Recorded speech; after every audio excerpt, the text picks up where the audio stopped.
अशोक गहलोत और सचिन पायलट के बीच चल रही खींचतान की सुलह को लेकर जो अनुमान लगाए जा रहे थे, उसे लेकर अब कांग्रेस हाईकमान ने फैसला करने की तैयारी कर ली है। हालांकि ऐसे में अब सवाल उठने लगे हैं कि क्या पायलट की तीनों मांगों को पूरा किया जाएगा या नहीं, या फिर पायलट अपनी मांगों से पीछे हट जाएंगे। आखिर पार्टी ने राजस्थान के लिए क्या फैसला किया है, आगे की खबर में बताते हैं।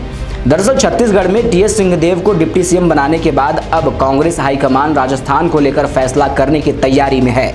सीएम अशोक गहलोत और सचिन पायलट के बीच चुनावों से पहले खींचतान मिटाने के फॉर्मूले पर काम लगभग पूरा हो चुका है। अब सचिन पायलट को पद देकर मुख्य धारा में लाने की तैयारी चल रही है। पायलट के सियासी पुनर्वास पर कई दौर की चर्चा हो चुकी है। इसके लिए 3 विकल्पों पर विचार चल रहा है। राहुल गांधी के मणिपुर दौरे से लौटने के बाद हाईकमान कदम आगे बढ़ाएगा।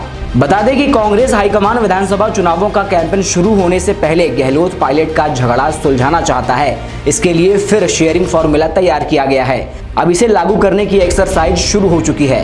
पार्टी हाईकमान को यह फीडबैक मिलता रहा है कि पायलट खेमे को साथ लिए बिना सरकार के खिलाफ नाराजगी कम नहीं होगी। ऐसे में अब दोनों खेमों को साध कर चुनाव मैदान में जाने का प्लान तैयार किया जा रहा है। पहला विकल्प, पायलट को राष्ट्रीय महासचिव और कांग्रेस की supreme body Congress working committee का मेंबर बनाने के साथ विधानसभा चुनाव की कैंपेन कमेटी का अध्यक्ष बनाने का है। इस फॉर्मूले पर पहले भी चर्चा हुई थी। इससे विरोधी खेमे को भी ज्यादा दिक्कत नहीं होगी।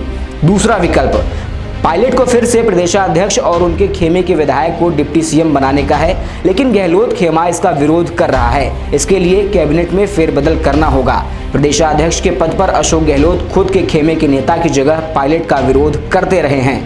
इन 2 विकल्पों के अलावा एक तीसरे विकल्प पर भी काम किया जा रहा है। राहुल गांधी के मणिपुर दौरे से लौटने के बाद इसे फाइनल किया जाएगा। संभवतः सीएम अशोक गहलोत और पायलट को आमने सामने बैठाकर इस पर चर्चा की जाएगी। माना जा रहा है कि पायलट को कांग्रेस का चेहरा बनाकर चुनाव लड़ने के विकल्प पर चर्चा की जा सकती है। हालांकि अभी कुछ तय नहीं है। वहीं दोनों के बीच सुलह की खबरों से कांग्रेस कार्यकर्ताओं में पॉजिटिव मैसेज गया है। मतलब चुनाव में गहलोत और पायलट एक साथ मैदान में उतरेंगे, जैसा कि संगठन महासचिव वेणुगोपाल पहले ही दिल्ली में इस बारे में बोल चुके हैं। कांग्रेस कार्यकर्ताओं में यह धारणा बनने की संभावना रहेगी कि कांग्रेस एकजुटता की ओर बढ़ रही है। इससे जमीनी स्तर पर कार्यकर्ताओं का मनोबल बढ़ेगा। बता दें, गहलोत ने पिछले दिनों कहा था कि पायलट से सुलह परमानेंट हो गई है। इस बयान का मतलब है कि पायलट को गंभीरता से लिया जा रहा है। कांग्रेस हाईकमान उनको पूरी तवज्जो दे रहा है। सुलह में कुछ न कुछ ऐसा तय हुआ है जो पायलट को मंजूर है।